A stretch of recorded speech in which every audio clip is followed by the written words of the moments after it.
Assalamualaikum warahmatullahi wabarakatuh. Di sini saya atas nama Dei Fatimah dari kelas 12 keagamaan.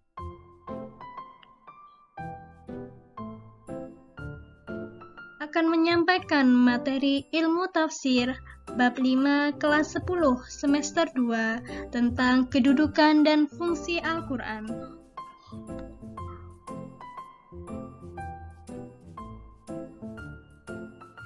Kedudukan Al-Quran. Al-Quran adalah kitab samawi terakhir yang diturunkan kepada Nabi terakhir Muhammad SAW. Kitab ini, Al-Quran, menjadi sumber pertama dan utama bagi manusia dalam menentukan suatu hukum untuk mengatur kehidupannya.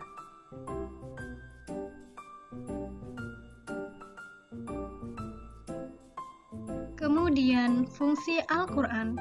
Fungsi Al-Quran yang pertama yaitu sebagai petunjuk bagi manusia, yang kedua sebagai pembeda antara yang hak dan yang batil, yang ketiga sebagai pemberi kabar gembira dan peringatan, dan yang terakhir sebagai syifa, obat dan penawar. Yang pertama, sebagai petunjuk bagi manusia. Yang dimaksud di sini ialah petunjuk mengenai akhlak yang murni, baik akhlak kepada Al-Khaliq, kepada makhluk, atau kepada dirinya sendiri. Yang kedua, petunjuk akidah dan keimanan yang harus diyakini oleh manusia, yaitu meyakini bahwa Allah Subhanahu wa Ta'ala adalah Tuhan yang harus disembah dan diagungkan sebagaimana ikrar manusia ketika masih dalam rahim ibunya. Yang ketiga, petunjuk mengenai syariat dan hukum yang harus dijalani dalam kehidupannya.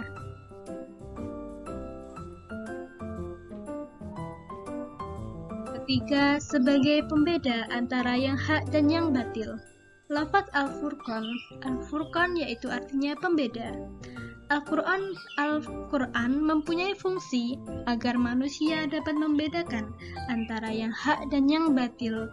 Potensi akal dan secara fitrah manusia diikuti dengan petunjuk dalam Al-Quran dan dioptimalkan fungsinya. Maka manusia akan membedakan dan menentukan mana yang harus dilakukan dan mana yang harus ditinggalkan.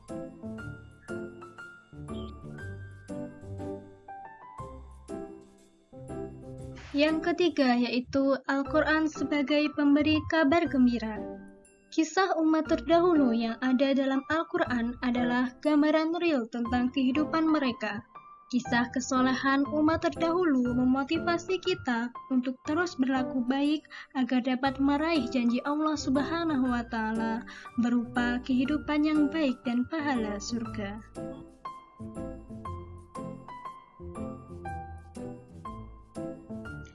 Yang terakhir, sebagai obat, syifa. Al-Quran sebagai obat atau penawar segala penyakit, baik fisik ataupun rohani. Al-Quran akan menjadi syifa dan rahmat bagi orang-orang yang meyakininya dan berilmu dengannya.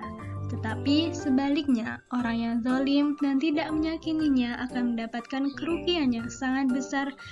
Dengan demikian, Al-Quran akan mengarahkan dan membimbing manusia untuk melakukan kebaikan, memerangi kebodohan. Demikian yang dapat saya sampaikan. Apabila ada kurang dan lebihnya, saya mohon maaf. Dan saya ucapkan terima kasih. Wassalamualaikum warahmatullahi wabarakatuh.